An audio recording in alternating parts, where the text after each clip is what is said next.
Sri Lanka's most powerful news brand.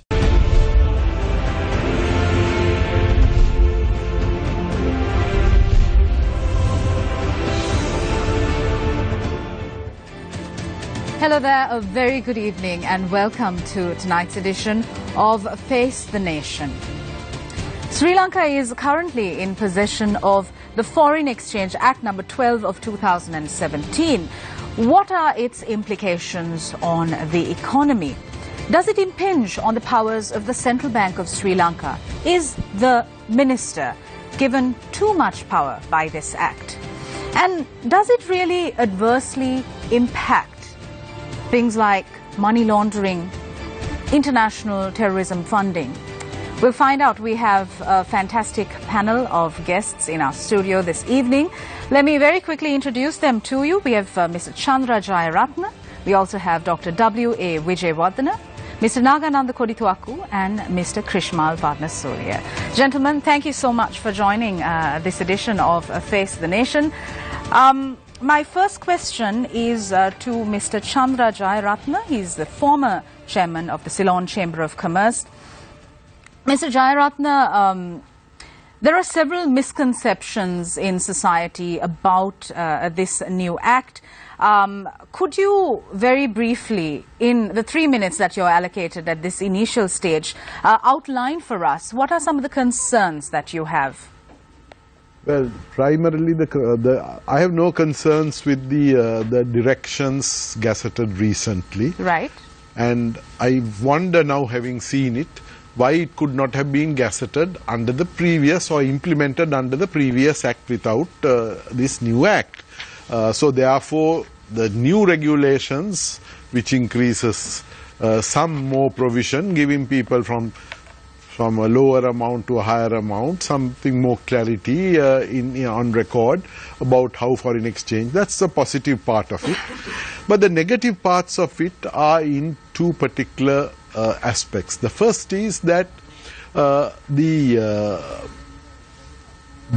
me, the money laundering, that if there is money laundering, there has to be a predicate offence. And the predicate offence is the violation of the Exchange Control Act. Now, if the Exchange Control Act is now repealed, maybe the lawyers here will confirm, interpretation ordinance might bring the new act into place. But unfortunately, bringing the new act into place, you can't use the Money Laundering Act because it's no longer a criminal offence. Money Laundering Act is under the Criminal Procedure Code or criminal. It's a criminal offence, criminal penal code. And secondly, there is a 6-month window for any pending cases or pending investigations to be completed unless extended by the minister. Now, there is some thought that this power is only available to the Exchange Control Department, formerly, now Foreign Exchange Department can only do that, and not the law enforcement agencies. Now, those two, if all what has happened before and all what will happen now, if there has been money laundering involving foreign exchange related crimes or foreign exchange used as the medium of making the criminal property outside the reach of the only option is to have used the Money Laundering Act. If Money Laundering Act is not available, I think this was agitated for by civil society, but it has not been put in place in a correct way. The only option to me seems to be that we should very quickly get a Proceeds of Crime Act, similar to the one in the UK, where the concealment or arrangements or acting with the funds itself is the predicate offence. All right, thank you very much. You mentioned a very interesting point, Mr. Jayaratna, a new piece of legislation called the Proceeds of Crime Act, which is in the UK. I think it was enacted in 2002. It's in Canada. Most countries of the Western world have a Proceeds of Crime Act. Yes, in fact, the UK legislation is quite strong. I happened to go through it as well. Let's discuss that later on the show. I'd like to move my attention to Mr. Krishmal Varnasuriya, attorney at law. Mr. Varnasuriya, based on what Mr. Jayaratna said, do you see a danger in this new piece of legislation, given its implications as brought out by Mr. Jayaratna with regard to money laundering? Or do you agree with his position or not? Sonali, firstly, thank you for inviting us to your August Assembly once again. Let me put it this way, Sonali. Taking the section 11 and 12 offences that Chandra is speaking of, before we go into that, let me try to elaborate upon a process within which we must assume in a democracy how this act would have culminated. You follow? Now, there was an obvious need for the policy formulation or as set out in the preamble to the act itself to encourage growth and bring in new regulations of financial control and foreign exchange and all that. So the policy makers, the executive branch of government, is expected to have gone through, when I say I use the words carefully, is expected to have gone through what is required for the Republic in the formulation of the policy, right? And then this has gone before the legislature, made out of our representatives, who are supposed to also have gone through this.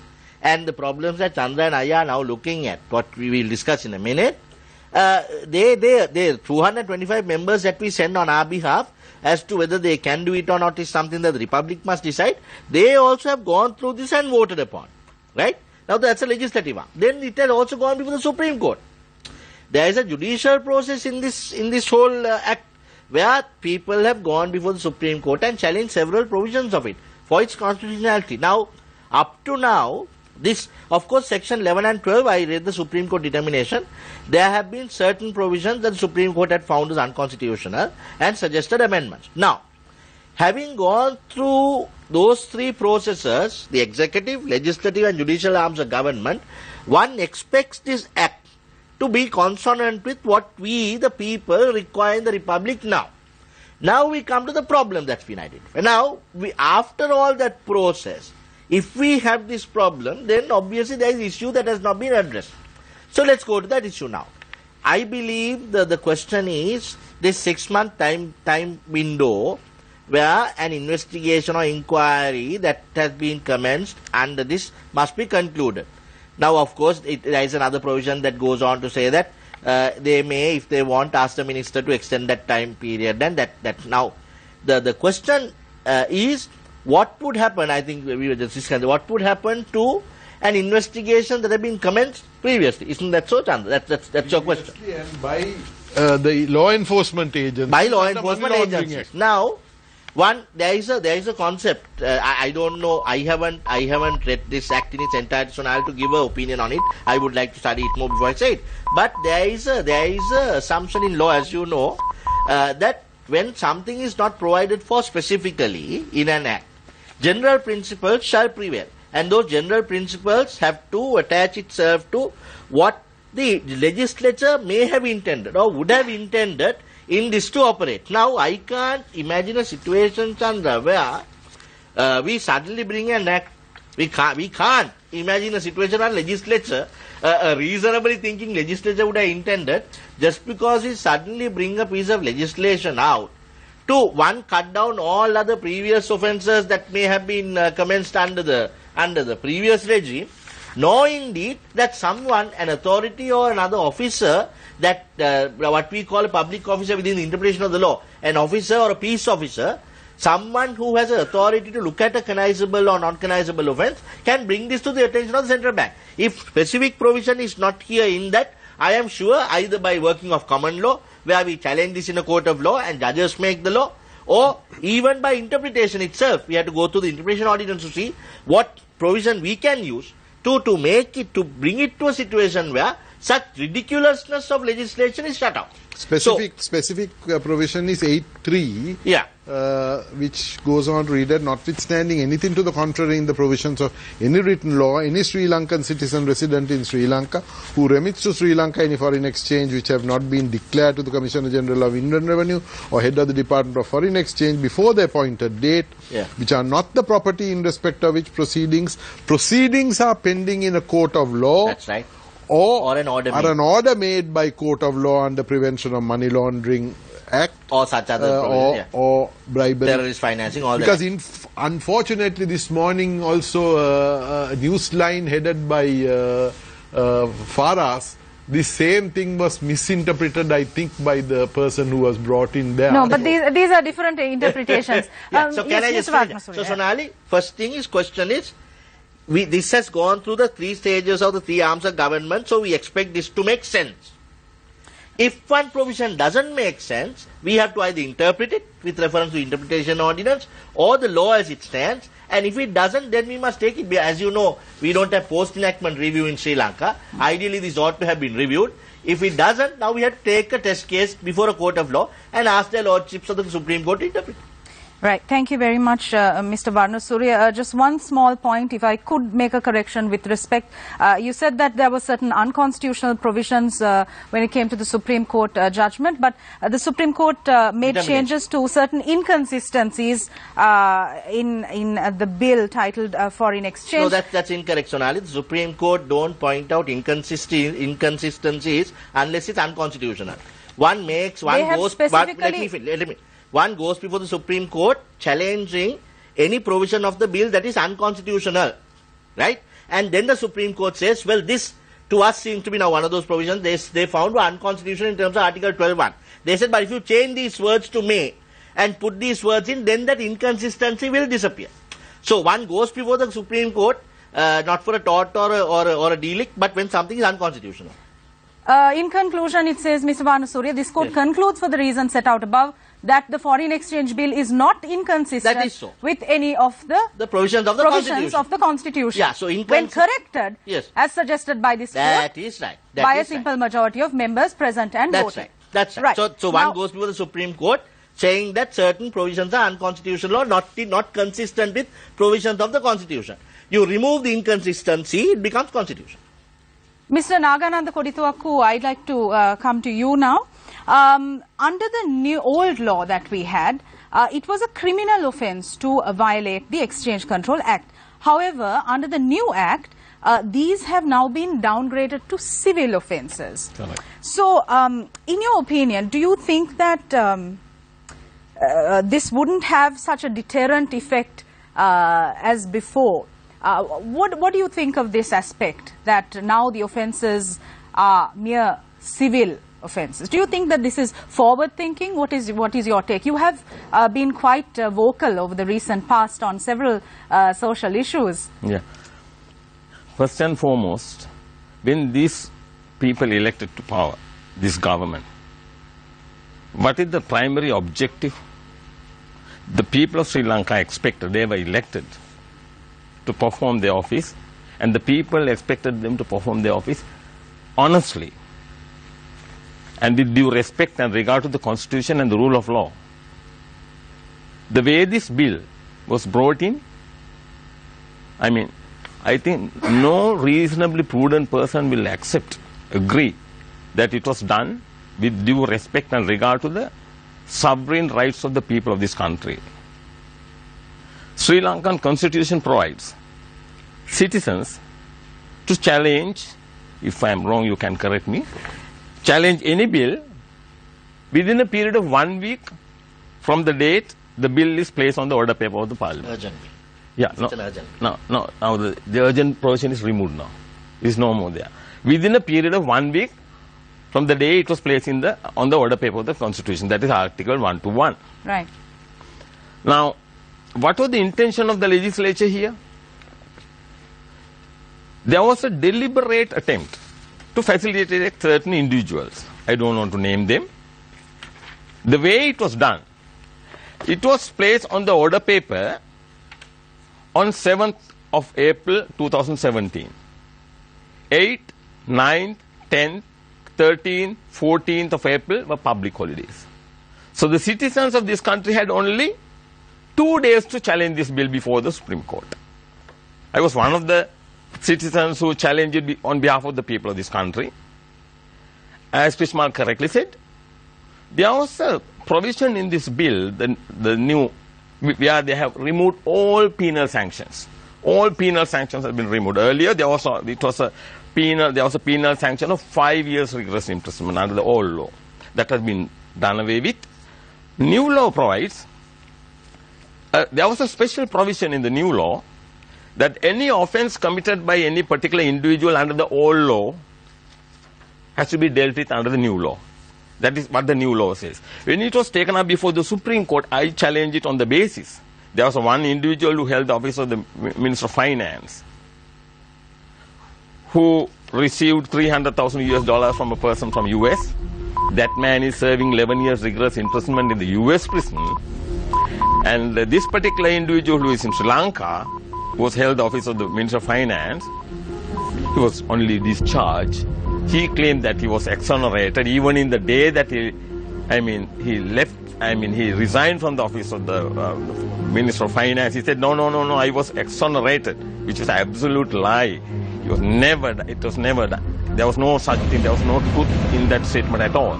So what I want to emphasize here, so on the Supreme Court only held that violation of Article 12.1, and court held no, all cases have to be dealt with under the old law, not under the new law. So therefore, what I emphasize here, they can bring any law, but they must respect whatever the party in power. They must respect the sovereign rights of the people and their constitutional pledge made to the people. That is to respect the constitution and the rule of law and perform the office honestly. Unfortunately, this is no more there in this country. I am referring to all political parties. It's a very sad state of affairs. Right. Thank you very much. Finally, my question is to Dr. Wijewardena, senior banker. Dr. Wijewardena, the country has two competing interests. One of having an exchange control law that moves with the times, that facilitates free movement of funds, and on the other hand we have the country that needs to be protected from money laundering and financing for terrorism, for example. How does the country then balance these competing interests? Well, Sonali, now if you go back to the economic history of Sri Lanka, which dates back to about say 3,000 years, we had been living in exchange control only for about 70 years out of that. So therefore it's a very short experience that we had in exchange control. And the exchange control was introduced to Sri Lanka in 1939 by the colonial administration, simply to protect the foreign exchange reserves of the colony from falling into the hands of the enemies. And the enemies were the Germans and the Japanese. So it was expected to be taken out from the law book in 1945 after the end of the war. But unfortunately what happened was the control of exchange during the colonial period, one Mr. Wijewardena, he became the deputy governor of the central bank when the central bank was set up, and he brought the exchange control from the colonial administration to the central bank of Sri Lanka.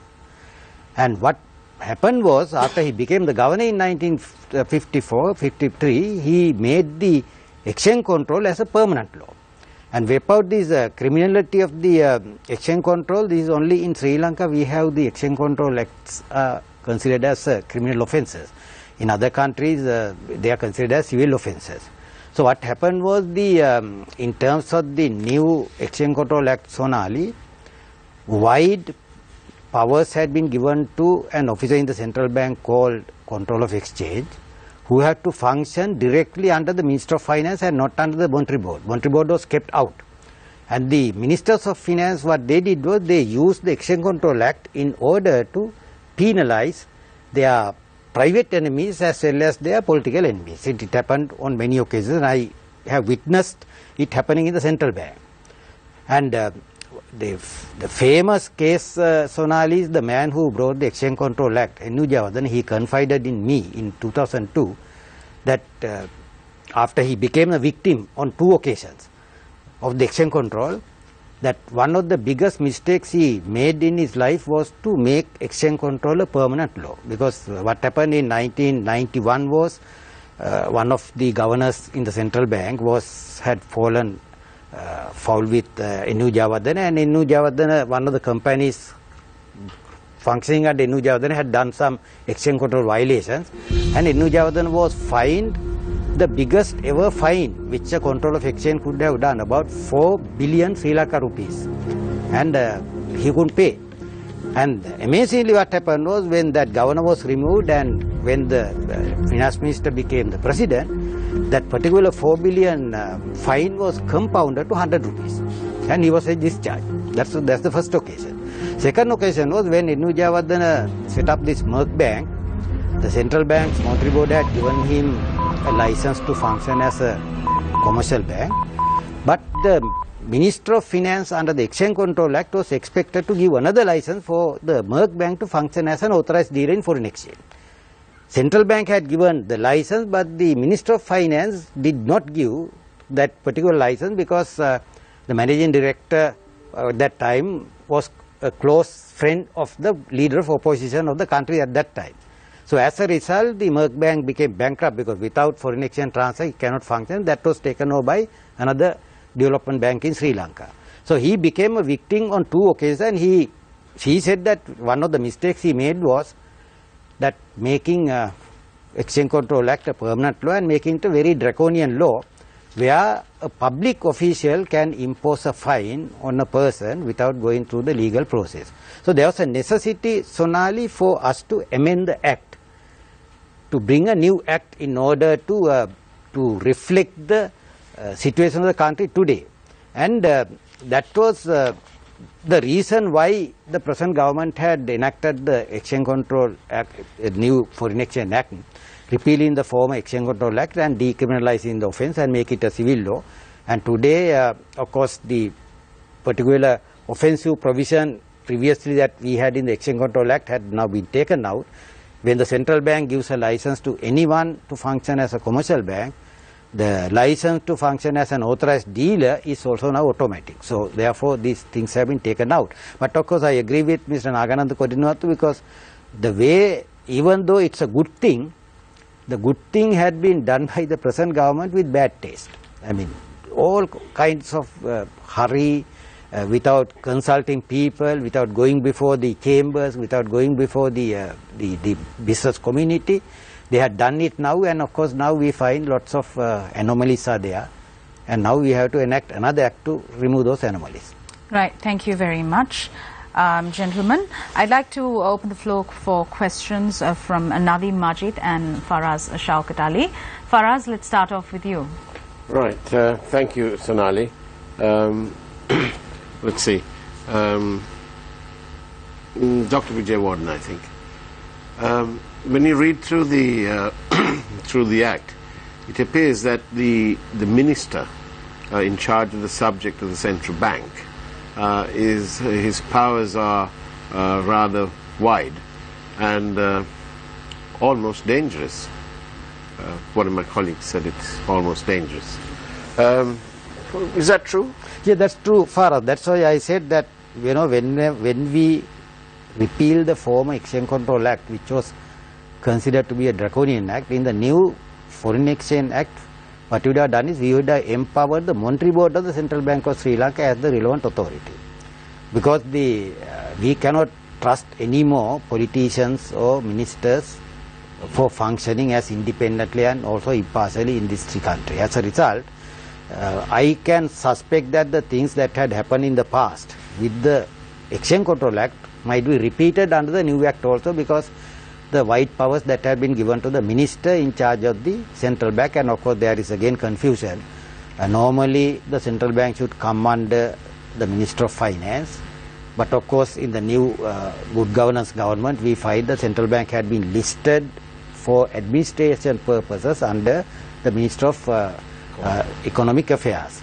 And there again the central bank and also the Minister of Finance cannot operate, because all the relevant statutes to central bank, the Montello Act, Banking Act, Finance Business Act, then Leasing Business Act, and Exchange Control Act, they mention the minister by name as the Minister of Finance. So therefore this particular listing of the central bank under a minister other than the Minister of Finance has created lots of administrative difficulties for the central bank to operate. And so, coming back to the suggestion of Mr. Chandra Jayaratne, there was no need for a there was no need for a new act. It could have been the Exchange Control Act. Could have. No, there was a need. In fact, I will disagree with Chandra on that count, because the previous act, as I told you, had provided draconian powers to the officer called Control of Exchange, because he can fine any person whom he find guilty 5 times the amount that the person had is alleged to have committed a violation of a Foreign Exchange Act. So but that kind of power has to be taken out, and it has to be actually handed over to the country's judicial institutions. But when you find, Dr. Wijewardene, that this one minister is having so much of powers up to a dangerous level, and then when you couple that with the fact that that same minister also holds office as the Prime Minister, and an attempt during the early stages of the 19th Amendment, when they tried to transfer most powers from the presidency to the Prime Minister, isn't that cause for worry? For us, what we should do is we have to empower and strengthen the institutions rather than empowering a particular politician or minister, because we should not trust and we should not depend on a particular individual. We have to depend on the institutions in the country. So that is why I said the Monetary Board should have been empowered under the new Foreign Exchange Act, and let the Monetary Board take action, whatever. And if Monetary Board has done something wrong, let the judicial system review it. Are you saying then that it's a good example of that, not trusting any one person? Yeah. Is sort of a good example of that would be where the Prime Minister admits to having told Arjuna Mahendran, the Governor of the Central Bank, to change the system of issuing bonds. I mean, we don't have to go to that extent for us, but of course the good governance always requires us to empower institutions rather than individuals. Thank you. Mr. Vadasurya, I'm hoping you can give us some clarity on this for the layman. So I would ask you to refrain from the legal terminology, but in order for myself and our viewers also to comprehend, can you define very briefly what predicate offences are? In a layman's term. Yeah. Or you can say it as a lawyer, and I will try to communicate in layman's. Why don't you pose a question? And that may be a better way of doing it. Okay, so I'll pose a question to you in this way. Now, in this country, we have a Money Laundering Act, we have a Prevention of Terrorism Act, there are laws to suppress terrorism financing, etc., etc. So now, the passage of the Foreign Exchange Act, from my understanding, has not negated any of these laws, which are in force, and the offences under those laws. What do we mean by predicate offences in that context? Like, does this mean that people are not going to be prosecuted under these existing laws? No, not necessarily. That is why I said, Nadeem, we should not be led to this dichotomy. In fact, just listening to our earlier conversation, a very senior President's Counsel has texted me 3 cases which go to the same problem. If a meaning of a legislation produces an absurdity, there is decided case law. He has quoted Pepper versus Hart and General Manager Chamber of Commerce, all of that. Cases where the law, when brought before a court of law, whether predicated offence or under any other previous legislation, which this does not seem to exclude totally. Where this, you don't want me to make it too legalistic, so I don't want to go to the provisions of the law. Where this law itself is fairly complex. But I don't think law is expected to leave out offences that have been committed or predicated offences or offences under any other act just because this legislation has been brought in. And the Lordship of the Supreme Court very specifically say that. They go back to the concept of public trust. They say, now Faraz was just talking about ministers' wide powers. They say no, we have to look upon this act and the central bank as an agency of the government. Government is what the people have given their powers to govern them, right? Now, you can't, just because certain powers have been devolved upon a minister, and this even puts time extension, 6-month periods or whatever, you can't assume just because of that the law is going to be broken. That's the rationale of the Lordship of the Supreme Court. What they say is you must look upon this as an agency of the government. It acts for the government. It is still subject to executive and legislative control. Now, for example, the present functions of the central bank are now being were subject to a court inquiry, which is part of the legislature, right? And it's now subject to executive control by way of a commission of inquiry, right? So we must now, because this is new, we are perhaps, I think, I am not for a moment saying that certain allegations that I have seen also on your channel and several other channels with regard to particular individuals, how they may actually use this legislation to get out of certain offences, that may very well be. In fact, that may very well have been an intention of them to pass this also. But what I am trying to say is, just because this is new, we should not look upon it with too much suspicion, because it's still new. It needs to work. And if there are discrepancies that arise out of it, we can certainly go before a court of law and ask them to interpret. Mr. Jayaratna, I'd like to get your thoughts with regard to what was said by Mr. Warnasurya. Can I first answer your question? Predicate offence in the Wikipedia. That's the common man's layman's thing. Says it is the unlawful activities under which the charges are brought under money laundering in general. Now, in our Sri Lankan Act 2 says any person in Sri Lanka commits, and Section 3, which is the charging section, says any person in Sri Lanka. It was earlier any person resident in Sri Lanka. It has now been made any person in Sri Lanka in the 2011, I think, amendment, commits an unlawful activity. And the unlawful activities are defined as violations of excise ordinance, the migration of people, drugs, narcotics, like that they are given. Now those are what is called the predicate offence, or the unlawful activity under which a person in Sri Lanka can be charged are those.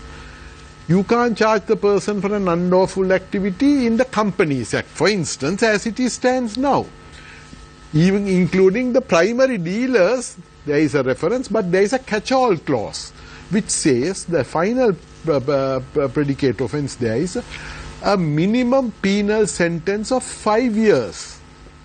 Now, none of these provisions carry a penal sentence, leave alone the 5 years. So therefore, not even under the, not only is the Exchange Control Act being repealed, the catch-all clause also is out of the way. But here's something that I don't understand. Now you say that the penal provisions, the punishments provided for under the Exchange Control Act have been changed or have been amended. They are now civil proceedings, if what I've been led to believe is correct. There is still the Money Laundering Act. Say for example that I have committed an offence under the Money Laundering Act. I've also sort of used the money to bring in X or to send out X amount of dollars or pounds. I can still be prosecuted under the Money Laundering Act for the offence that I've committed.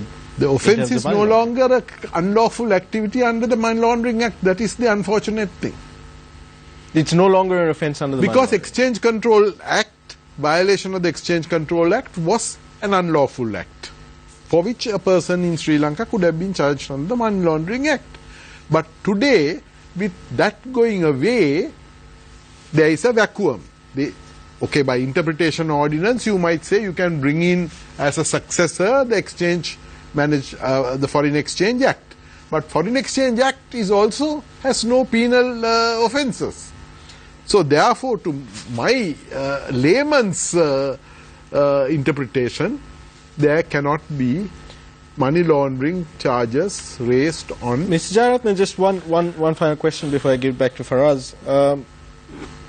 It's been suggested, and it also seems quite likely, that the motivation behind the passage of this bill, or the motivation behind certain provisions in this act rather, may have been to allow certain individuals to evade judicial action. Do you see it this way? Yes, I do. I'm not only talking of the ones that were referred to. To me, all the money laundering inquiries and investigations yet carried out by the law enforcement agencies may have to be thrown into the waste paper basket if my interpretation is right. I mean, I think the Attorney General will have to ultimately rule, or as he said, the Supreme Court may have to There's rule. something that I don't understand here, though. Now, this act is not like... On that question, may I just ask you to look at 32B? Because I want to give a different interpretation to this, Chandra. But, yes, suits actions 32A, certainly, I watched some of your previous programs also. 32A, yes, we can see that suits prosecutions that were in courts of law under the previous act within 6 months, if it's not continued, shall come to a stay. But look at B. All investigations and inquiries instituted under the repealed act. Now, in my... there's no 32. No, 30 here. 32, yeah. Subsection 2B. Yeah, okay, 2B, yes. Here. All together, yeah. Now, there, from a layman's point of view, you don't institute investigations and inquiries. You commence investigation and inquiries. Actions are instituted. You don't institute investigations or inquiries. I would argue, in that situation, the example that we are talking of, where that suit and action that they may have commenced because it was withdrawn due to some defect in the plaint filed or whatever, right? The example that we are using now may very well come to a standstill after 6 months. But investigation and inquiries instituted, now that you don't institute inquiries, investigations, so there may have been investigation inquiries that may have commenced. Now what is stopping them from filing a new action, right? New action following upon those inquiries and investigations.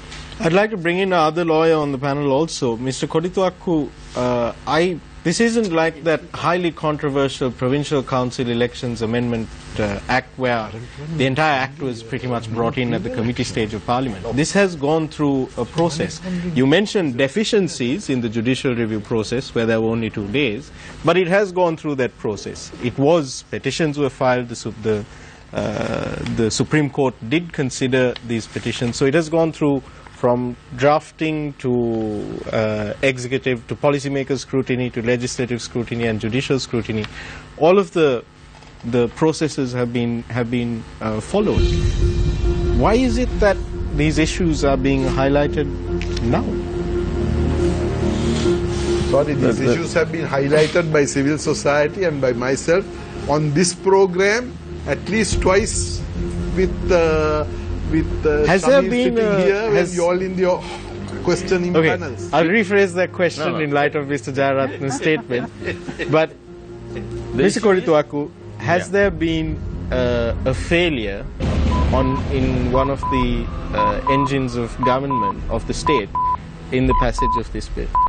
Because this, as I said earlier, although we call it a representative democracy, I mean the Sri Lankan government, and it says that the people are supreme, and there are certain laws, there in the constitution you will find entrenched provisions where it's very clearly said that you cannot deny such powers vested in the people unless you get a mandate from the people. For example, what you said is the franchise. You cannot deny the franchise without obtain people's approval at a referendum. the one instance where it was not respected, denied, is this Provincial Council bill. Supreme Court ruled when the government wanted to postpone the elections. Supreme Court said no. It affects the sovereignty of the people, their franchise. Therefore, unless you get the approval from the people, you can't bring it. A two-thirds majority in Parliament. Two-thirds majority. What happened after that? Did they respect and honor the independence of the judiciary? No. They put it in at committee stage in Parliament. At the committee stage, they did it. It is absolutely illegal. It is a total betrayal of the trust placed in them by the people. All political parties, including the Janata Vimukta Peramuna, they held with the government and passed that enactment. Now it is challenged before the Supreme Court. I also have challenged it. Now these matters are pending. What about this specific act, though, the Foreign Exchange Act? Yes. Has there been a deficiency there? Is it a deficiency on the part of the executive, the legislature? Yeah, that's what I highlighted the issue here. If they respect the sovereignty in the people, they won't bring this kind of a law in this manner. The supreme law says the people are sovereign and because in this country there is no judicial review system. Judicial review means that citizens can challenge any bill, not the bill, any act. In this country it is not there. Yeah. Exactly. There is no such right given to the people. Whereas other democracies all over the world, people who are supreme over all three organs, they have power to challenge any act passed by the Parliament. So this bill, the way they brought in itself is absolutely clear, denying the people, just given only 1 week from the day it was tabled in the order paper, it was deliberately denied. There are also reasons. So you're saying that that it was deliberately planned. Yeah, it is to ensure it's clear. That the judicial review. You're saying what you're basically saying is that policymakers engineered a deficiency in judicial review. Yeah, that's why I mean there are. Mr. Kodituaku, but we can't completely say that because it was challenged before the Supreme Court. Which one? And a determination was given. Which bill you are referring to? The Foreign Exchange Act. No, I'm not referring to. He referred to the other one. I mean. Which one? No, I was talking about. Well, I referred to that as an example. Foreign exchange. But the Foreign Exchange Act was. I mean, it was only few people. Yeah, bill was challenged. I was one of the petitioners who challenged the bill, and it was challenged before the Supreme Court. That I agree. But the referring to the other matter, that is very clear and absolutely clear. The dishonesty is proved in this matter. The dishonesty of the government is established. The way they have done it. The way they passed that the previous enactment, that is the bill, that is the provincial council election, and even this bill, so they got it done. They managed to get it through. But the way they have done it, and now you will see, because I am very concerned because now after this war is finished, now a lot of people from the European mainland come to Sri Lanka. And Sri Lanka has become a very, popular tourist attraction. A lot of foreign money comes here, foreign cash. What's that? Euros, pounds, and dollars in millions. When this law, now you see that this penal sanctions removed, because we know what happened to this money. This country is not benefited at all. This money is not not credited to our foreign reserves. What happened to this money comes in? Now he referred to I think one of the gentlemen referred to this under invoicing. I think in the morning program I watch it.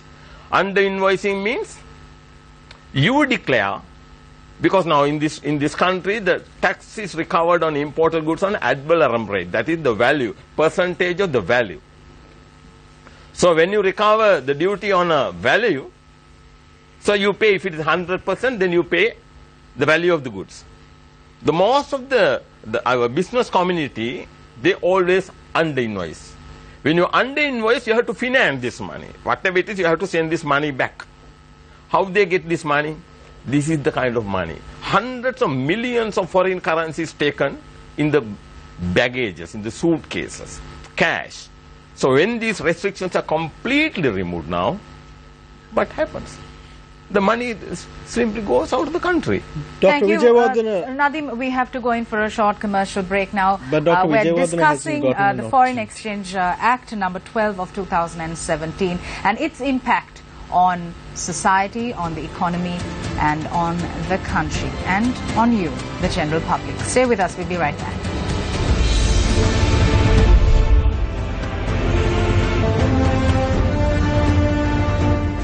Welcome back. This is Face the Nation. Now, the Foreign Exchange Act of 2017 introduced a new legislative and policy framework for foreign exchange operations. We spoke about some of the challenges the Act poses. Let's also talk about some of the positives that the Act can bring in, especially for the economy in terms of foreign exchange inflows.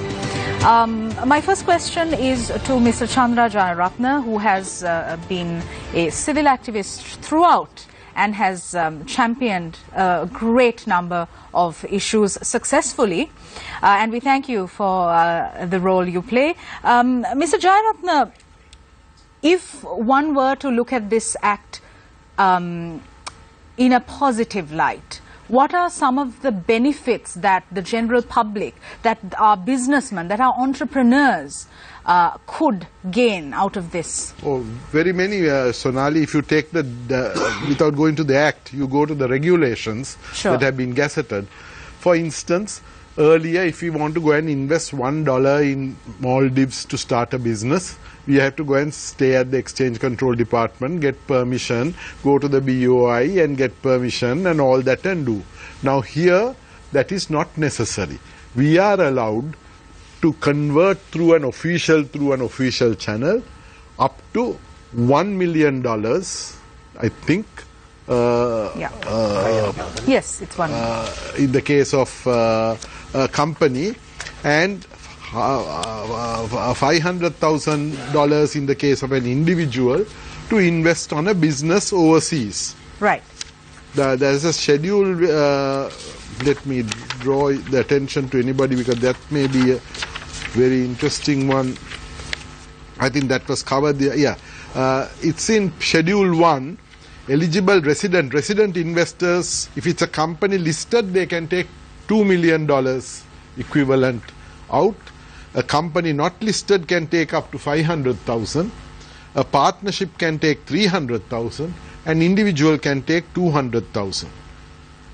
So setting up, if it is to set up an overseas office, that's to buy shares or units or debts or foreign bonds, so you can invest in shares through this. In fact, individual is allowed to invest up to $200,000 in a lifetime in any foreign stock exchange or unit trusts or anything. So there is a lot of positives in it, but positives should remain with an axe hanging on the back of those who do not use it for the positive purposes. But if somebody uses these provisions to do a business of laundering, I think it came up this morning, you quoted a figure of 20% is the usual.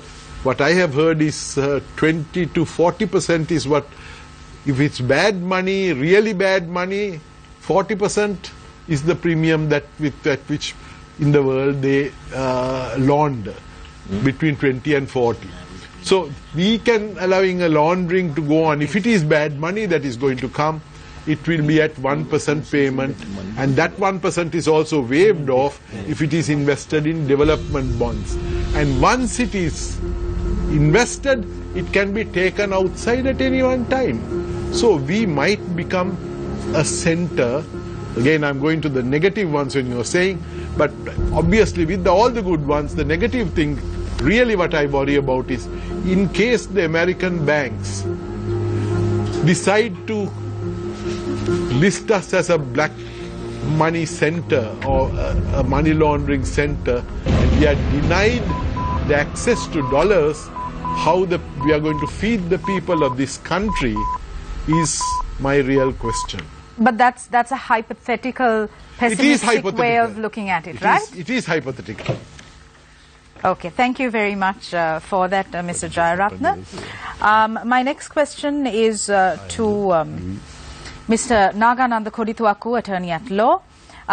In the Supreme Court determination with regard to the Foreign Exchange Bill, I'd like to quote a paragraph which says, when considering the exercise of statutory power, certain fundamental principles can never be overlooked. The first is that our constitution and system of courts are founded on the rule of law. Secondly, statutory power conferred for public purpose is conferred as it were upon trust and not absolutely. This concept of public trust is something that you always speak about, Mr. Kodituaku. How does this feature in our dealings with issues such as these? It's a very, very important issue that you raised, Sonali. This public trust doctrine, this applies to all three organs, not just the executive and the legislature, even the judiciary. But it is very unfortunate in this country, although we call it, although we call that the sovereignty is in the people, that means all three powers, it is not respected. A very, very openly violated. This is one such instance. So here we refer to that the bill that they enacted recently without the against the determination of the Supreme Court. There's clear violation of the public trust by the legislature, and they knew. Even the Attorney General was very well aware. He did not have a statutory power to communicate to the Speaker to pass that legislation with the 2/3 majority. He knew that. That is why he is charged before the Supreme Court. He knew, it was absolutely clear to an average layman that a bill, that power is only in the Supreme Court, that is to determine whether the bill should get the approval of the people. The Attorney General can simply say whether it requires majority, I mean the special majority, that is the 2/3 majority. But he cannot take a decision whether a mandate from the people is required. So therefore, he has violated the public trust doctrine. This happened even before. For example, I saw it even in the media today about this nationalist issue. You know, a lot of people talk about it, about the election of people who have been defeated at the appointment of defeated candidates to the parliament. If there's if they respect the public trust doctrine, they will never do that. Some people who got even 5,000 votes appointed through the national list. I wanted to bring it to the notice of the people of this country. There is no such legislation. There is no such legislation enacted by the parliament allowing the party secretaries to appoint defeated candidates. There is no such valid provision of law in the constitution. I have done a detailed research on this, and the findings are, it's unbelievable. There had been a bill on this which was introduced on 4th of May 1988, this nationalist provision. In that bill, there was no provision whatsoever to appoint defeated candidates. When this issue was raised in the parliament, then Prime Minister Ranasinghe Premadasa, he made it absolutely clear and said, no, there is no provision in this bill to appoint defeated candidates. But was there a prohibition? No. I want to give me 2 minutes. What happened thereafter? It was debated in the parliament, and it was ratified by the, it was passed on 4th of May 1988, with no provision in the bill to appoint defeated candidates at all. However, the bill ratified by the Speaker was absolutely different from the bill passed by the parliament. Can you believe it? Now, this is another matter before the Supreme Court.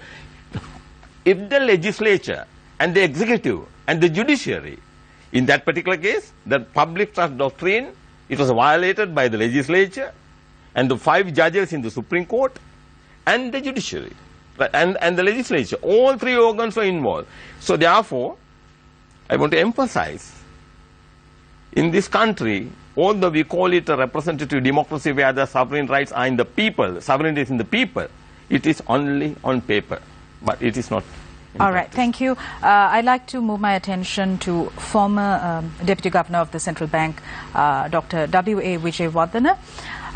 Dr. Wijewardena, under this new act, its provisions are supposed to be implemented by the newly established Department of Foreign Exchange at the Central Bank of Sri Lanka. And directions are issued to the authorized dealers, that is the licensed commercial banks, by this director of the Department of Foreign Exchange. So this new procedure is completely different to the old one, right? No, I mean, previously the Exchange Control Act was administered by the Control of Exchange. Right. Who was the head of the Department of Exchange Control. Now, we don't have any more exchange control, Sonali. So as a result, they have established a new Department of Foreign Exchange. Yeah, could you take us through the differences? The difference is that the Control of Exchange had wide powers under the previous Act, and he could institute any investigations to that, and he was functioning directly under the instructions of the Minister of Finance, not the Monetary Board. Monetary Board was actually taken out of the Exchange Control Act right from the very beginning, though the statutory head of the central bank is the Monetary Board. With respect to exchange control, it was a dealing between the Control of Exchange and the Minister of Finance. And the Monetary Board was just informed by the Control of Exchange whatever the action that he had taken. And if the Minister of Finance has taken any action under the Exchange Control Act, the Monetary Board will have to simply yield to that particular action. Now, under the new arrangement, Sonali, the entire responsibility of implementing Foreign Exchange Act is now vested with the Monetary Board of the Central Bank of Sri Lanka. And therefore, the Monetary Board has established a new department called the Foreign Exchange Department and appointed a new director, because we don't have to have a controller anymore, because he doesn't control it anymore. And he's a director, but of course, in my view, he should have been called the manager of foreign exchange. And that particular officer now functions at the Monetary Board. And the Monetary Board will have to get instruction from the minister who is in charge of the central bank. So that's the arrangement, administrative arrangement right now. Right. Okay. Thank you very much. One other small question. One of the other allegations that's brought is that this new act might result in the CBSL being divested of its independence. Yeah, I mean, because we have to first recognize, Sonali, that central bank was created by society as an independent institution to look after the financial wealth of the citizens of the country.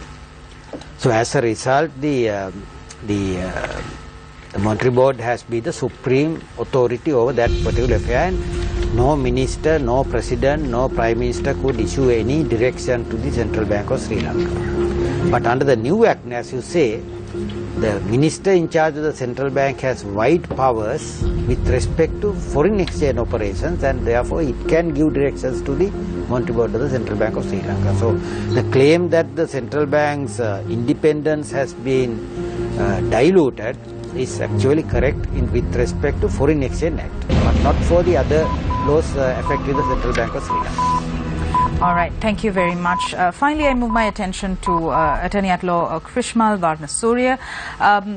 Mr. Varnasuriya, under this new act, the minister's powers have been considerably widened. In the event of any wrongdoing by an authorized dealer or a restricted dealer or other party, it said that the Act says that they can only be dealt with after informing the minister, and even thereafter, the wrongdoer can appeal to a board of inquiry, the members of which are also appointed by the same minister. Don't you see this as a little sketchy? Yeah, I do. Living in our republic. That's how I'm trying to get at. But we need to get beyond this. because of the way things happen here, yes, I am equally suspicious of the because the minister appears to have almighty power to decide on who I will allow to escape and who I will not. But that is the question that I think in that determination that you read, the lordships have dealt it. The lordships have said, yes, the minister has, but this is no different to what was there in the previous enactment also. You need to look at central bank as an agency of the government, and they have distinguished the two parts of the act, of this new act, saying even under the previous act, like Dr. Jawad was saying, foreign exchange and foreign currency was dealt by one branch, and fiscal policy and all of that with regard to the rest of the country by another branch. So they have said there was no difference in the previous provisions also. Now, on that context, Sonali, may I try, if at all I can, without a comprehensive study of it, try to clarify the civil criminal offence of it, because all of us seem to be at variance on it. Now, if you look at section 15, Sonali, you know, you're well aware, because I'm sure you have dealt with matters like this in the past. Under the EPF, ETF Act also, we find very similar. In fact, verbatim reproductions of this in the ETF, where monies are due to the government, you first try to recover it by a civil action. That's 226 Civil Procedure Code.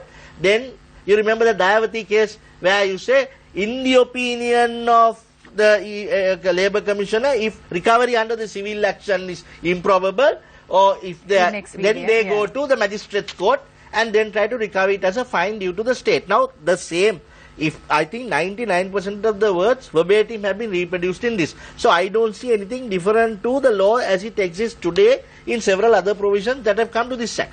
But let's not forget, I just in fact checked with Dr. Jayawardena, now under money laundering regulations or prevention of terrorism or those regulations, if someone is found wanting under those acts, penal sanctions are still visited upon them, which may proceed to imprisonment and all of that. But looking at this purely from a financial point of view and our country wanting to go forward, Sonali, I don't really see a lot of problems with only having civil sanctions in this for recovery, because what do we say? Some person is found to have taken away millions and millions of rupees that is due to the state. By putting that fellow in jail, we are not going to get it, no. We have to look at ways of recovering that as a fine due to the state. And you know as well as I do, and all lawyers will know, it's very different from a civil court to get a writ. You go before a magistrate, you're under threat of being put away for 14 days or whatever, which is the law as it operates today. All these big companies who are charged with EPF, ETF violations, immediately they go before a magistrate, they pay. Because they know some director is going to be put in jail if not. You follow? So I don't really see a lot of devils in this operation of this civil and magisterial. Look at 14, 15 particularly. Because we have laws that are like this at the moment. But go back to earlier question, ministers' power should be looked upon as you asked the question earlier, public trust. No powers are given in absolution. That is why the Lordship of the Supreme Court say the minister also must operate within the reasoning of this act. The minister can't just give directions beyond the purport of this act. And if that is so, we as civic-minded people must go and challenge it. How did this minister do that? So that's how this is meant to operate. All right. Thank you very much, Mr. Varna Surya. Faraz Shaukat Ali, you have a series of questions, I believe. I have one question. I think we'll pose this to Mr. Varna Surya here. Now, it's that old problem again. Yeah. It's the bond. James. So, if you, I'm sure you have, and the whole country is aware, as to what Arjuna Mahendran said at COPE and also at the Commission. He said that he was only carrying out the instructions of the Prime Minister, who is, of course, the Minister in charge and subject to the Central Bank. That's on the one side. Now, in this petition that was presented to the Supreme Court, I think all the counsel made this point about which petition, Faraj? You're talking about the foreign exchange. Yes. Yeah. All the counsel made the same point, that they claimed that the minister was being empowered too much. It was too much power ending up with this one minister. And then they go on, the Supreme Court goes on to explain that the central bank is not an autonomous institution, it's an arm of government. And so therefore, when you look at what the Prime Minister said in his affidavit, and he said that they didn't do a study, in answer to a question, they didn't do a study as to the whether the change of system was good, or they didn't do a study about the change. They did it because they were servicing two economies, one on the books and one off the books. But he said, and this was the main point, he said that this was part of their economic liberalization policy, which their party had started in 1977. In the context of what he said, in the context of what they say here, that the central bank is not an autonomous institution, and what Arjuna Mahendran said, then it appears that the Prime Minister didn't do any wrong, and nor did Mr. Mahendran do any wrong. They've forgotten all about the rules and the procedure, because it's all coming under this liberalizing of the economic policy. Is that right? No. The way you put it across is very cogent, because that hits the people, the way you put it. Yeah. But that's not the way it must be interpreted for us. Right. That is where going back to the case, the determinations that were filed under this act comes in. The lordships are very keen to say the executive, which is the minister in charge. Now, when you say Honourable Prime Minister, we are referring to him because he is the gentleman in charge of the subject now. Well, he's Let's the talk man in in charge terms of this act. Yeah. This act, the minister, right? The minister, right? Maybe the Honourable Prime Minister, maybe someone else. What the Supreme Court says is the minister must also act within the parameters of the act. Of which act? Of the Foreign Exchange what it is, Act. the Foreign Exchange 2012 number 17 Act. 17 or 2012, right? 17. Yeah. 17 Act. So, the moment a minister, now your example of the bond, if it is found, which is a question of fact, if what you say that were appearing in the affidavits came at the bond commission, if it appears, now of course the commission cannot have penal sanctions, so they will only give a report. Yeah. But for us, based on that report, if it appears that the Honourable Prime Minister had stepped out of the four corners of that act, of the purport and ambit of the act, we refer to it in public law as ultra vires, or he has gone beyond what was expected in the act. So if you can show that the Honourable Prime Minister, whilst acting in charge of this subject, what he did, what you say comes out in those affidavits, were going outside the purview of that act or regulations framed thereunder, then he has acted unlawfully. You follow? But what the Supreme Court is saying in the determination is to cure such an eventuality which lies in the realms of speculation, we can't formulate legislation. We formulate legislation assuming that things will flow according to how it's intended to flow in law. That this is in public trust, that the executive will be supervised by parliamentary control. If that is not so, they will be challenged before the judicial process. You follow? Yes, but sorry, one moment. But John Exeter says this, and this that's the report that referred. Yeah, he says that on the establishment of the central bank of Ceylon, he states that no agency which is a creature of the government can be entirely independent of the government. Absolutely. Because the creature cannot overtake the creator. No. You follow? This is a creature of government. Government includes for us legislative, executive and judicial control. You follow? Legislature approves a minister's proposal to bring in a bill, which is this bill which has now become an act. The legislature has approved it. It has gone before the judicial arm of government, and they have also said we don't find inconsistency in the constitution which make it unconstitutional, right? So in terms of government as it is now, it appears to be okay. But that law is a creature of government. So you can't totally divorce it from government. That is why government has control, such as number one, the most important principle, public trust. All of you are supposed to exercise public trust on behalf of us. As my learned friend says, the sovereign right holder of this republic when you execute your functions. If you have been found to go beyond that or outside of the four corners, then you are acting unlawfully. can it not be argued by Mr. Mahendran and his people that the John Ex's report again? Yeah. It says the ideal which it is hoped that the proposed law will achieve is one in which there will be continuous and constructive cooperation between the monetary board and the government. Continuous and constructive cooperation doesn't mean acting unlawfully. But he's only following the instructions of the That is so. Then in that case, I can go to the field of battle and say, well, I was asked to open fire upon the entire village of children, and therefore I followed orders. Now, law does not presume such blindfolded following of orders to be acts within consonance of the law. You are supposed to act judiciously. You are supposed to exercise what is called what guides you as a reasonable man. Should you have followed this instruction? You can't blindfoldedly go and say, I was asked to do it, do as you're told, I fired. Saras, your series of questions is done, I presume. We're coming up to nearly finishing time. At the beginning of the program you mentioned something very interesting, a Proceeds of Crime Act. We've seen similar legislation in the UK and in several other countries as well. The sort of legal lacuna that you speak of, can this be resolved through the passage of a Proceeds of Crime Act? Certainly it can be resolved, because there you don't have to. The Proceeds of Crime Act talks about the acts. If you have concealed, if you have used monies from crime, that then you are liable. You don't have to say that you have like the predicate offence of having violated this or not.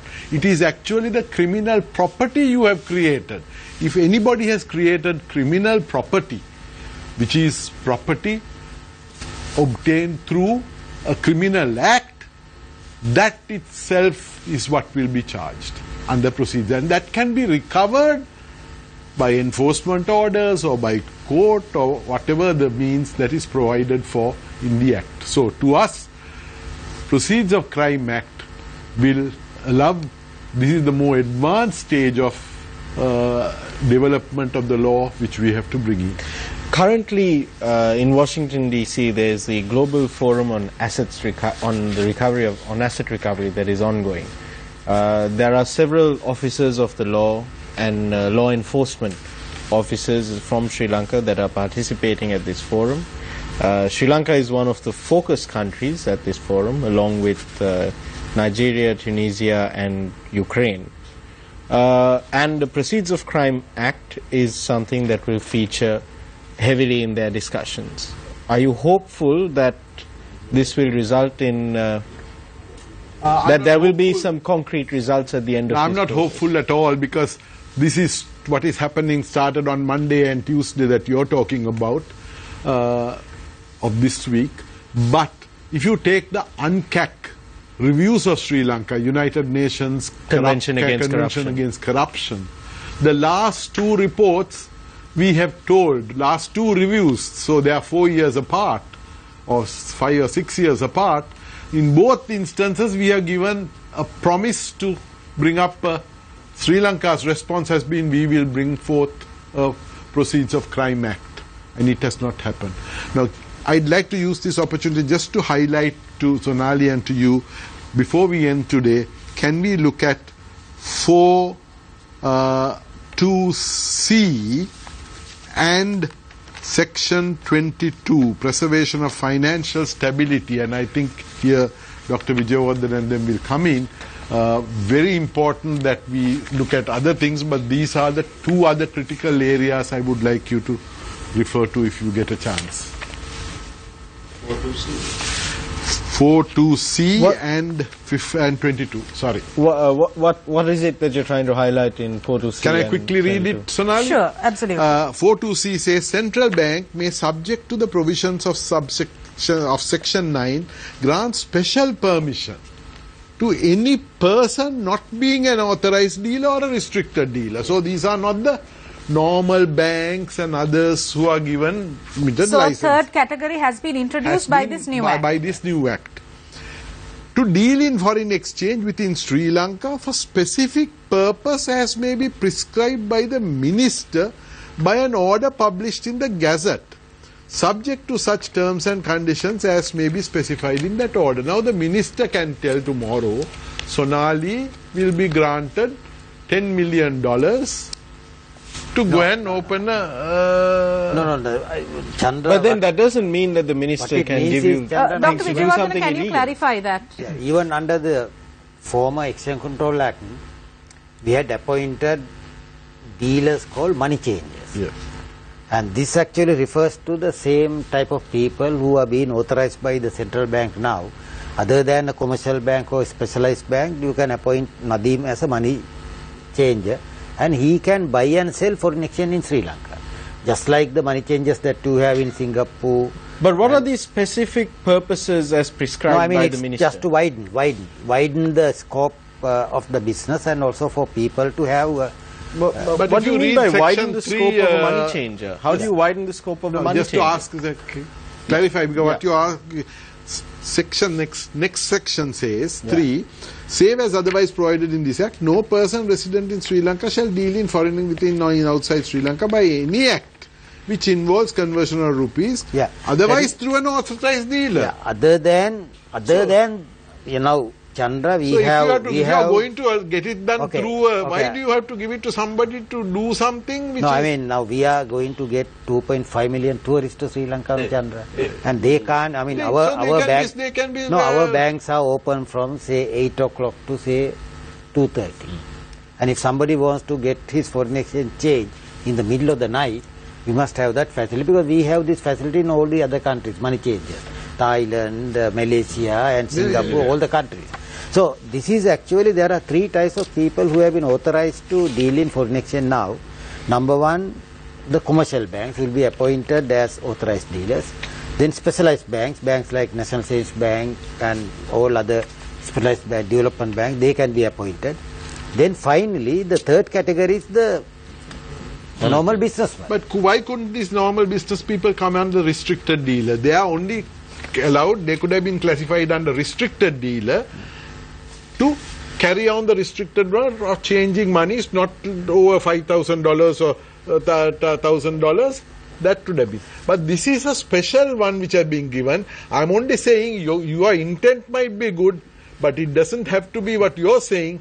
I can be the minister's friend, and I might be given permission to do a deal where still I'm going to put it through under section 3 of it. I cannot find the rationality of this argument. I agree with what you are saying. Yeah. Sorry, I want to just... You can't do it. Look at 9.4. Your 4.2c has to be read with 9.4. You can't do it. What you're saying can't be done. Because central bank, those people who are the 3rd category that Sonali just said that have been under this act, the new category, they are regulated by 9.4. So those people that come under that 4.2c, Chandra, must be read with 9.4. The central bank, CB may from time to time issue guidelines and directions to any person, class of persons not being those authorized or restricted dealers permitted to deal foreign exchange within Sri Lanka under paragraph C of subsection 2 of 4. So the ones that you referred to, that new category that's referred to in 4.2c, is subject to 9.4. They can be regulated. But here even specified by that order, it says no. Yeah, but our friend says it's not as easy as you think. No, but you can specify. 4.2c talks are specified in the order. Yeah. The order and they are regulated, Nadeem. Yes, sorry, Nadeem. They are regulated. So that terminology concerns me, because for someone reading the bill, when you say specific purposes as prescribed by that is Nadeem only to buy and sell. This is policy, that's why I say you must look at it. I mean, they can't open LCs, they can't do any other business. We can't find fault with any government for trying to bring out a policy. On one side, I'm just trying to play devil's advocate. On one side, we say we need to develop the country, we need to go forward, we need to bring foreign exchange in, right? And at every step of the way, whenever a government tries to do it also, we can't find fault in everything that they're doing, and then also cry, why aren't you developing the country? But it has to be within the law. Has to be within the law. But as to whether they want to, I mean, I don't know. We don't know what the legislature was thinking when they brought this provision in. They may be thinking of something completely contrary to what we are saying. Another category to deal with foreign currency. We have to wait till it happens. Thank you very much, gentlemen. With that, we go in for our final break on the show. We'll be back with the final round on Face the Nation. Stay with us.